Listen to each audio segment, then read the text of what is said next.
Hello. For those of you who don't know, my name is Donna. I'm a human design shadow specialist and human design business strategist. Today I'm talking about something a little bit different, but I promise it's all related. I'm going to put it all together in a pretty little bow, and I hope you're going to love it.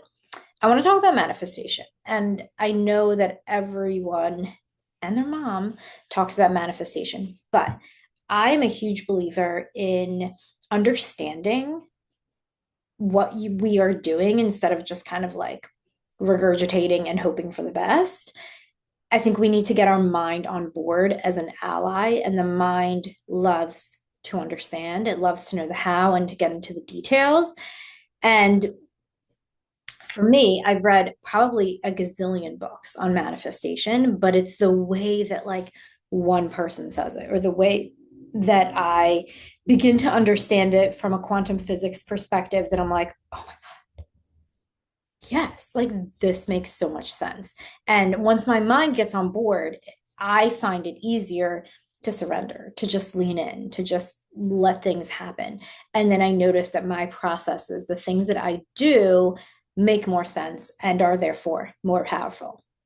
So, welcome to my little mini class on manifestation and the things that I have found that make it make sense for me and then help me manifest faster, better, all the things. So I like probably like you have read The Secret. I think I read The Secret the year it came out. It was like 2006. I was on the train on the way to college and I was like, holy shit, this is cool. Like, this is cool. This makes sense. I must try this. And I I remember manifesting my husband that following year, I believe we got married. I wasn't even with anyone at this point, but I was like, I'm going to manifest a boyfriend. I manifested that. And then we got married. And then I manifested my first baby. Like I had a vision board. And it's like I feel silly like talking about this because he's 16 and a real live person. But I remember creating a vision board. And every morning before work, I would sit down and I would look at this vision board and I would feel the feelings. And I just knew, like, I knew that this would happen. I knew for a fact that this would happen. Like, I was just like, yep, it's going to happen. As I got older, started to manifest different things, the money, the coffee, the clients, the blah, blah, blah. Um, and then I feel like life got dark, right? Like life just got a little bit dark. I feel like I sort of lost my spark. Um, I was doing really well. I'm doing really well in business. But I felt like manifestation, it was almost like I thought too hard about it. Like I gave it too much thought and took away the magic. And it felt like manifestation got harder. And I was like, I need to understand this. Like, I want to know I want to know why and how this actually works. So there's a few books I have read that I highly, highly recommend that have changed my perspective around manifestation, has have made things easy again and just like fun. So I'll drop actually, I have a whole link of manifestation and human design books that I recommend. So I will drop that link in the caption or in the notes, and you can check that out. But two books in particular that I would love that I have that I would love to talk about, but I have used them in my processes. So one of them is Matrix Energetics, which is a little bit older. And I think it's making your dreams come true, creating the life of your dreams through parallel worlds, something like that. I will drop the link. It's too long of a name, honestly. Um, Okay, so I want to talk about my process and why it works. And I have some notes here. So if you see me looking down, I wrote some things down because I think this just makes sense. And this is from a quantum physics perspective, which I don't know if you're a nerd like me. I have my glasses on. I don't know if you're a nerd like me, but like the science helps me to really understand it on a whole new level. So the first thing I wanted to say is if you do not know what the double slit experiment is, go and check that out. Double slit experiment. That's going to help you understand quantum mechanics, quantum physics, quantum, all the things. But basically, what it says is that particles, and everything is made of particles, right? Everything is like packets of quantum, it's called quanta. It's like packets of particles that just like vibrate very, very quickly. And everything is made up of this. And the whole point is that when you shoot out particles, they what they become, their form depends on who is observing them. So if there is a particle wave, kind of like a water wave of possibilities, that wave is going to create a reality. It's going to create whatever thing you observe, you expect it to be. So, practical example, the chair that is in my room is made up of particles. It looks like matter, but it's actually not. It's actually made up of particles. So it's vibrating very, very, very, very quickly. Now I expect it to be there, therefore it is there. I have observed it, I have experienced it, therefore it is there. But what quantum physics tells us is that all of those particles, when I am, and you can choose to believe this or not, or please look it up.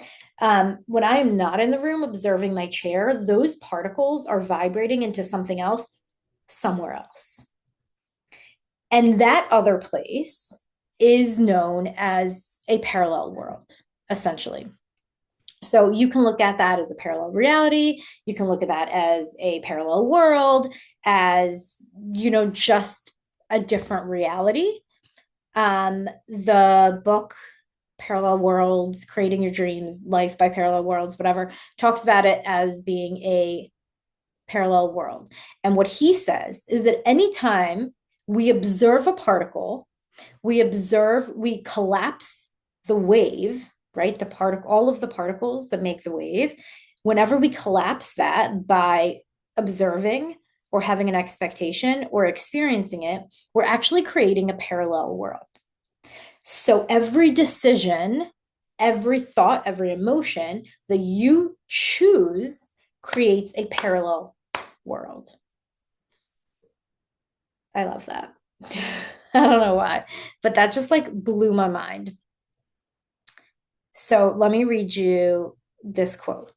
Each moment in our lives, we shift along with the wave function of possibilities. So that wave could be anything.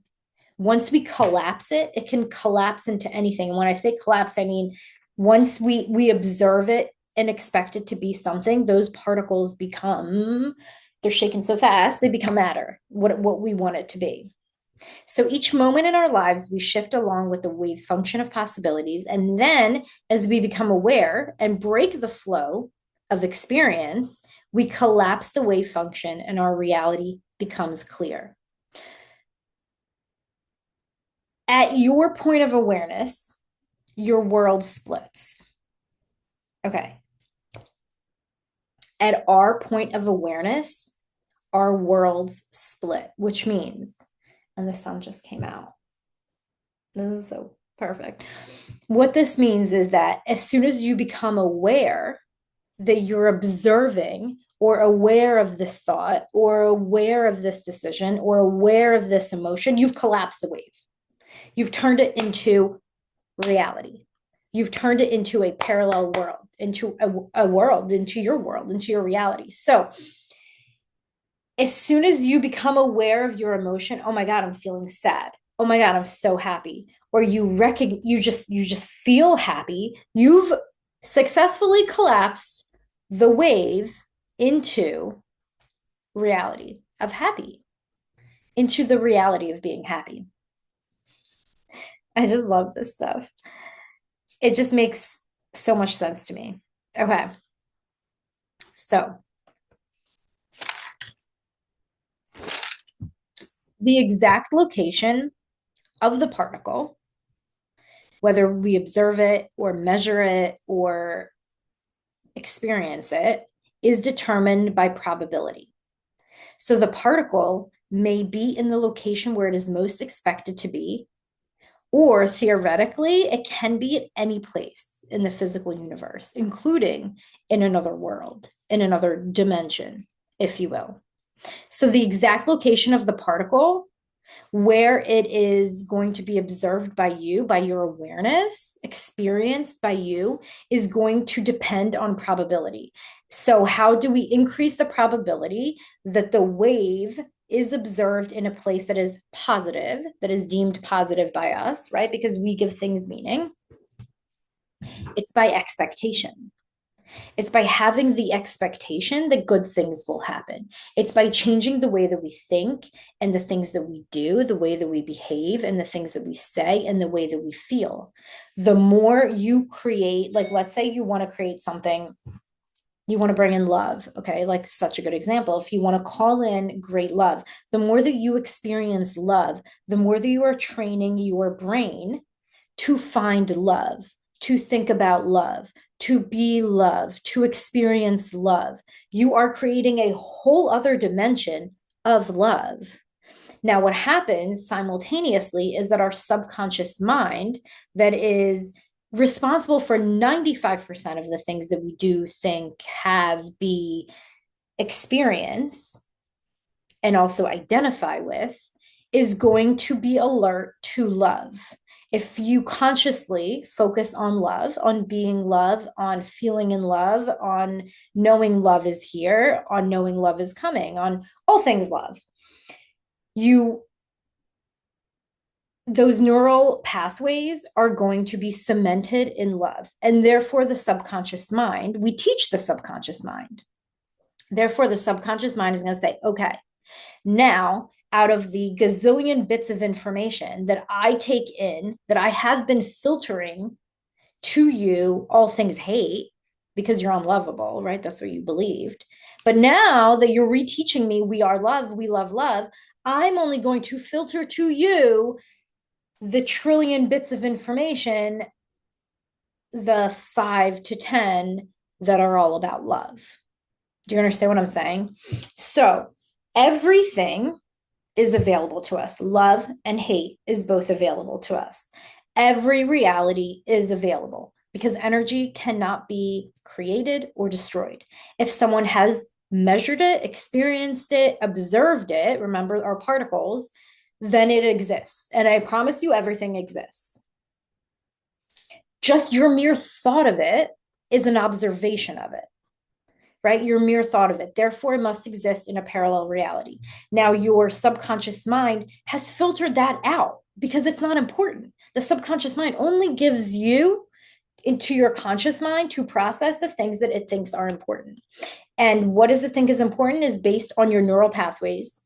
It's based on your identity. It's based on what you expect, who you know yourself to be. And there's a lot of shadow in there. And we'll get to that when we get to my process. But when you start to change your thinking, when you start to change the way you're being, the way that you're feeling, collapsing that wave in a new reality, your subconscious mind is going to get on board and it's going to start only filtering to you things that are love. I mean, not only, right? Because we're fucking human and shit happens, but it's going to filter lots of love. Okay. I hope that makes sense. Does that make sense? No one can tell me. Now, all of that is, well, it's all neuroscience, it's quantum mechanics. It's honestly, I've heard this said so many different ways, but like for some reason, this just clicked with me. So I hope it clicks with you too. But it's from mostly from Moving Through Parallel Worlds to Achieve Your Dreams, The Epic Guide to Unlimited Power by Kevin Michel. And again, I'll drop a link to all of my favorite books. But you might be thinking, okay, what now? And he does take you through a whole process, which I think is phenomenal in the group in the book. But I've kind of combined this with something else that I learned probably about 6 years ago, and it's from the book Matrix Energetics. Again, I'll drop the link to that as well. And in Matrix Energetics, he talks about a process called two-pointing. And here's the premise. Everything, your body, your emotions, situations, all things can be seen as patterns of energy. and information. So by interacting with these patterns, think the wave of possibilities, you can shift into new possibilities. So there's 2 points. There's point A, which is where it's our current reality. It's something that represents our current state. It's our physical sensation. It's an emotion. It's something we probably don't like. It's a pain. It's a discomfort.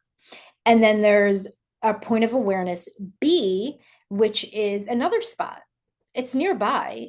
It's close. It's a parallel world, right? It's what we want. It represents our manifestation, what we're trying to manifest. So the point is that by connecting them, by noticing these 2 points at the same time, by feeling into both of them and connecting them, we're essentially creating this relationship between them. And then the nervous system and the quantum field can register this, and change becomes possible because it sees the connection and how we want to jump from A to B. So instead of trying to do something, we shift into this kind of like playful, light state of consciousness. So it's called the field of infinite possibilities, or parallel worlds. But we essentially let go, surrender, and let the system reorganize itself, right? Let the energy do the work. Let the particles be observed differently, but we connect them. Like, I know I'm here, but I want to be here, so I'm going to connect this and step into this energy, sort of. So I like to look at point B as a doorway, almost like a doorway into a new reality, into a new world. So when we enter that new reality, this is like part B of the process. So like part A or part one, we'll say, is like the 2 pointing, connecting this in your consciousness, in your awareness. And then the second part is I'm stepping into this person. So who would I be now? And I hate it when people say that. Like, who would you be? It's like, who am I on this planet? Who am I in this parallel world, in this dimension? Because you're not the same person. So yes, sometimes it does take like journaling. Who would I be if I had this? What would it take? But like literally think, I am not this person. I have this thing that I want. I am happy. I am whatever, feeling it. And then now how do I behave? Now what do I think? And really becoming that. But you're becoming it, but it's already exists. It already exists. You're just meeting it. You're meeting it at the place where it needs you to be. Like, how do I say this? If you want $1 million, but you don't vibrate at the energy of someone that has $1 million because you don't believe you could ever have $1 million, then you need to be that person first so that you can be a vibrational match to what it is that you want. Now that's LOA talk, but y'all are know what I'm saying. Okay. So I want to do a little 2 pointing meditation. I want to do a little, like, I want to take you through the process, but I absolutely despise when people put meditations in the middle of a YouTube video because I am in the learning mood. Now you want me to like put down my pen and relax, and I don't want to do that. And then also, if I like the meditation, I hate going back to the YouTube video and like fast forwarding to find it. So I'm going to create a whole other video that's just the meditation, and then I will link it. But the way that I think about this, and I hope that you will too, and I hope like this perspective on manifestation is helpful. And if you have anything to add, please put it in the comments because I'd love to have this conversation. But essentially, in matrix energetics, we're 2 pointing point A and point B, and then connecting them like in our mind, but also physically. Like I literally go like this. So it could be like on my leg, it could be on my arm, it could be, I've done it in the car, like on the window. You find the point, you find the other point, you connect it. Point A and B is kind of like our current world, our current reality, and then point B is a parallel world. It's the world that we want to move to. So they are related. I think everything is essentially saying the same thing, but I do think somatics is important. I do think the way that we understand it is important, and the way that we apply it practically is important. So I'm going to end this video here, and I'm going to link the meditation that I'm going to record for you. Let me know if you guys like this kind of content. Let me know if you want more of it. I will say that the way that I will kind of tie this back to human design shadow with things that I have done is when you are trying to shift out of the conditioning or out of the shadow frequency of your definition, you can use that shadow frequency as your point A, and you can use that gift frequency as your point B, and you can connect those points to shift out of it. And in the meditation, I'm going to kind of show you what I mean with point A, because I still, in order to successfully shift that emotion, we have to process it, we have to digest it, and in order to do that, we have to feel it. So in for point A, once you've felt it, when we're in point A, we want to feel it fully and then connect. But once you do, if you do it again, if you do the two pointing again, because you could do it every day, why not? Like solidify that bitch. You might not have to feel it again because it might have been already felt, and therefore like you just can say, this is where I'm at, this is where I'm going. And there's similar practices with NLP as well, where you kind of like see who you are now, you see who you want to be, and then you flip them. So all of these things are the same, but it's just hearing it differently, doing it a little bit differently can change everything for you. So enough blah, blah, blah. I will see you in the next video.